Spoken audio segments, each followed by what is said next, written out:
Today marks the 4-year anniversary of La Jolla's Dia Abrams going missing from her ranch near Idyllwild. She's presumed dead, though her body has never been found. CBS 8's David Goffredson talked to Abrams' son, who wants to remind the public there's still a $300,000 reward being offered for information that leads to an arrest in the case. I haven't even looked through any of this stuff. There could be evidence. 4 years after Dia Abrams went missing from her ranch near Idyllwild, her Ford pickup truck is still sitting in the driveway of her son's home on Mount Soledad. Clinton Abrams goes through boxes of accounting paperwork. He knows any evidence could be the key to solving his mother's murder. I didn't think it would go 4 years without finding my mother. On this anniversary of Dia Abrams' disappearance, her son wants to remind people there is still a huge reward for information leading to an arrest. There is a $300,000 cash reward out, separate in a bank, ready to go for anybody to come forward.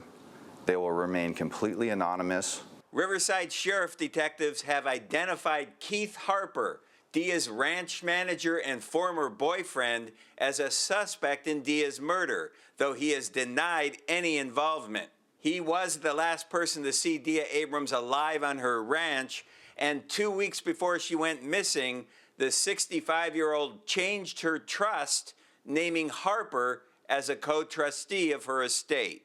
Keith Harper, to me, he's a pathological liar. He's sinister, diabolical, but I've never felt him to be the mastermind.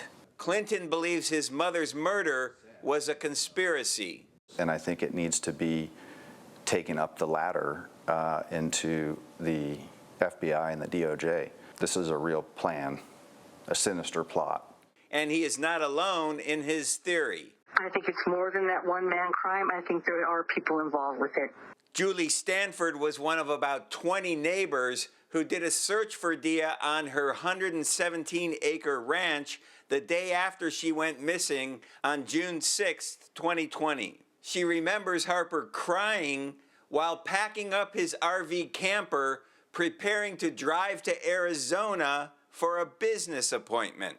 He stood there kind of by the front of the camper. Oh, I'll never see her again. Oh. And I thought to myself, what the hell? This is 2 days after she's gone. Why in the hell would you say, I'll never see her again?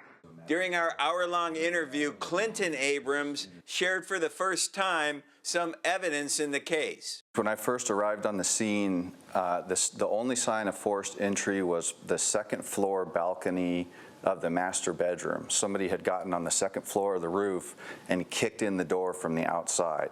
And so the wood trim from the door was shattered inside my mother's master bedroom. In one more year, on the 5-year mark of Dia Abrams going missing, she will be legally declared dead.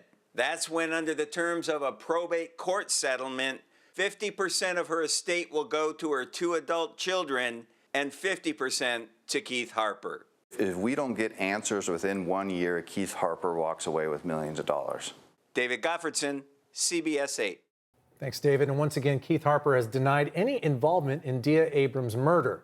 He did not respond to a request for comment. The Riverside Sheriff's detective in this case declined to release any new information except to say the case remains open and that he is diligently working on that investigation.